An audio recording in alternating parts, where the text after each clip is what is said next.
அதுக்கான வீடியோவில் என்ன நடக்குன்னு சொல்லிட்டு பார்க்கலாம். வீடியோக்குள்ளே போகிறதுக்கு முன்னாடி நம்ம சேனலை லைக் அண்ட் சப்ஸ்கிரைப் பண்ணி சப்போர்ட் பண்ணுங்கள். வீடியோ வந்துட்டு செம்ம இன்ட்ரெஸ்டிங்காக போய்கிட்டு இருக்கு. ஃபஸ்ட்டு சீனில் வந்துட்டு துர்காவை தேடி கார்த்தி வந்துட்டு அலைஞ்சிட்டு இருக்காங்க இல்லையா, கோவிலுக்குள்ளே என்ட்ரி கொடுக்குறாங்க. அதே சமயத்தில் வந்துட்டுக்கும் துர்காவை அவங்க லவ்வரையும் தான் காமிச்சிட்டு இருக்காங்க. துர்கா கழுத்தில் அவங்க லவர் வந்துட்டு தாலி கட்டிடுறாங்க. துர்கா வந்துட்டு அந்த தாலியவே சந்தோஷமாக பார்த்துட்டு இருக்க, கார்த்தி அதை வந்துட்டு பார்த்துடுறாங்க. அட பாவிகளா அப்படின்னு சொல்லிட்டு வெறுன்னு பக்கத்தில் வர்றாங்க. என்னடா பண்ணி வச்சுருக்கீங்க அப்படின்னு சொல்லிட்டு சொல்ல, துர்காவும் அவங்க லவ்வரும் கார்த்தியை வந்துட்டு பார்க்குறாங்க. மாப்பிள்ளை இப்படி தெரியாமல் நடந்துருச்சு, இவங்க அம்மா இவளுக்கு வேறு கல்யாணம் பண்ணி வைக்க போகிறேன்னு சொல்லிட்டாங்க, அதான் எங்களுக்கு வேறு வழி தெரியல, ஒரு கட்டாய சூழ்நிலையால் தான் நாங்கள் இந்த முடிவு எடுக்க வேண்டியதாக போயிடுச்சு அப்படின்னு சொல்ல, இங்கே பாரு, ஒரு தப்பை பண்ணிவிட்டு அதை சமாளிக்கிறதுக்கு 1000 காரணம் சொல்லலாம், சும்மா எல்லாத்தையும் பண்ணிவிட்டு இப்படிலாம் வந்து சொல்லிட்டு இருக்காதீங்க. உங்கள் 2 பேத்துக்கும் அப்படி என்ன அவசரம்? கல்யாணம் பண்ண போகிறேன்னு தானே சொன்னாங்க, உடனே உனக்கு ஒன்றும் கல்யாணத்தை பண்ணி வைக்கலையே, ஏன் நாங்களாம் இல்லையா, அதெல்லாம் தடுக்க மாட்டோமா, ஏன் இப்படி ஒரு முட்டாள்தனமான காரியத்தை பண்ணியிருக்கீங்க?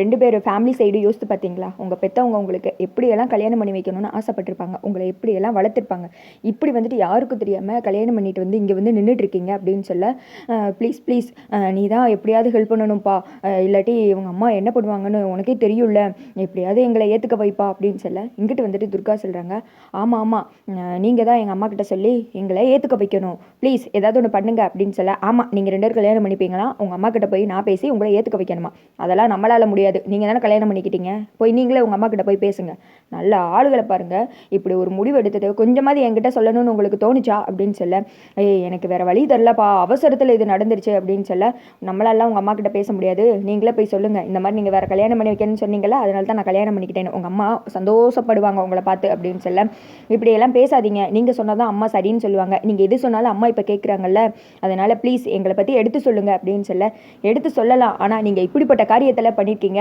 நமக்கு தெரியாமல் பொண்ணு இப்படி கல்யாணம் பண்ணிக்கிட்டான்னு தெரிஞ்சு அவங்க உடஞ்சி போயிட மாட்டாங்களா, முதல்ல இந்த மாலையை கழட்டுங்க, யாராவது பார்த்து தொலைஞ்சு உங்கள் அம்மா கிட்ட போய் சொல்லி தொலைச்சிட போகிறாங்க, கழட்டி அதை தூர எறிங்க அப்படின்னு சொல்லிட்டு கார்த்தி சொல்கிறாங்க. கார்த்தி இப்படியெல்லாம் பேசுகிறத பார்த்தா எனக்கு ரொம்ப ஹாப்பியாக இருக்குது, நல்லா இருந்துச்சு இப்படி கோவப்பட்டு பேசும்போது. அடுத்து வந்துட்டு அவங்க ஃப்ரெண்டு சொல்கிறாங்க, என்னப்பா இது நீ இப்படி பேசிக்கிட்டு இருக்க, ஏதாவது ஒன்று பண்ணி எங்களுக்கு இதுக்கு ஏதாவது ஒரு விடை தெரிய வை அப்படின்னு சொல்ல, இப்போதைக்கு உங்களுக்கு கல்யாணம் ஆன விஷயத்தை வீட்டில் சொல்ல வேணாம், முதல்ல வீட்டில் இருக்கிற பிரச்சனையெல்லாம் சரியாகட்டும், இங்கே பாரு நானே உங்கள் அம்மா கிட்ட பேசி இதுக்கு சம்மதம் வாங்குறேன், அது வரைக்கும் நீ கொஞ்சம் அமைதியாயிரு அப்படின்னு சொல்ல, அது எப்படி தாலி எப்படி மறைக்க முடியும் அப்படின்னு சொல்ல, மறைச்சு தான் ஆகணும், கொஞ்சம் நாளைக்கு இந்த தாலியை மறைச்சு வை, அவசரப்பட்டு இப்படி ஒரு முட்டாள்தனமான முடிவு எடுத்திருக்கீங்க, முதல்ல ஒரு விஷயம் பண்ணணும் அதை யோசித்து முடிவு எடுக்கணும் சரியா அப்படின்னு சொல்ல, சரி வாங்க முதல்ல இந்த இடத்த விட்டு கிளம்புவோம், இங்கே இருந்தேன்னா தேவையில்லாத பிரச்சனை தான் வரும், வாங்க அப்படின்னு சொல்லிட்டு துர்காவையும் அவங்க ஹஸ்பண்டே வந்துட்டு அந்த இடத்த விட்டு கூட்டு போயிடுறாங்க. தாலியெல்லாம் மறைச்சி வச்சு துர்காவை யாருக்கு தெரியாமல் வீட்டுக்குள்ளே வந்துட்டு காட்டி கொண்டு போயிடுறாங்க.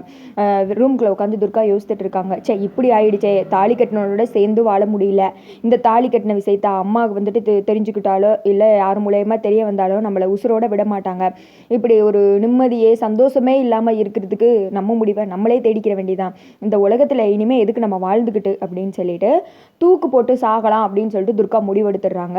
தூக்கு போட்டுக்கிட்டு இருக்காங்க சேலையை கொண்டுட்டு, நம்ம இனிமேல் வாழவே கூடாது, நம்ம யாருக்கும் பாரமாக இருக்கக்கூடாது, நம்மளை பற்றி தெரிஞ்சுன்னா அம்மா அவ்வளோதான் உடஞ்சே போயிடுவாங்க அப்படின்னு சொல்லிட்டு யோசித்துக்கிட்டே தூக்கு மாட்டி போட போகிற நேரத்தில் டக்குன்னு வந்துட்டு யாரோ கதவை திறந்து வர்றாங்க. யாருன்னு பார்த்தா ரேவதி இந்த நிகழ்ச்சியை பார்த்து அப்படியே ஷாக் ஆகிடுறாங்க. டக்குன்னு வேமா கதவை பூட்டிட்டு, என்னடி லூஸ் மாதிரி வாட்டுக்கு தூக்கு போடலான்னு சொல்லிட்டு இது பண்ணிட்டு இருக்கேன், இப்போ என்ன அம்மா லவ்வுக்கு வந்துட்டு ஓகே சொல்ல அவ்வளோதானே, ஏன் அம்மாவை பேசி சமாளிக்க முடியாதா, என்ன இப்படிலாம் பண்ணிட்டு இருக்க நீ அப்படின்னு சொல்ல, ஐயோ விடு ரேவதி, என் கஷ்டம் எனக்கு தான், என்ன நடக்க என்ன ஏதுன்னு உனக்கு முழுசாக தெரியாது அப்படின்னு சொல்ல, என்ன வேணால் நடக்கட்டும், அதுக்கு நீ செத்தா எல்லாம் சரியாயிடுமா, ஆல்ரெடி நம்ம வீட்டில் இறந்தவங்களாலே இப்போ வரைக்கும் குடும்பம் ஒன்று சேராமல் இருக்குது, மேலே நீ ஒரு பிரச்சனையை கொண்டு வந்துட்டு இருக்கியா, இப்படிலாம் முடிவெடுக்காத துர்கா, கொஞ்சமாவது எங்கள் எல்லாரை பற்றி யோசித்து பார்த்தியா, என்ன இப்படி பண்ணிக்கிட்டு இருக்க அப்படின்னு சொல்ல துர்கா வந்துட்டு ஃபீல் பண்ணி அழுகுறாங்க. அதோட பார்த்தீங்கன்னா வீடியோ வந்துட்டு முடிஞ்சிருது.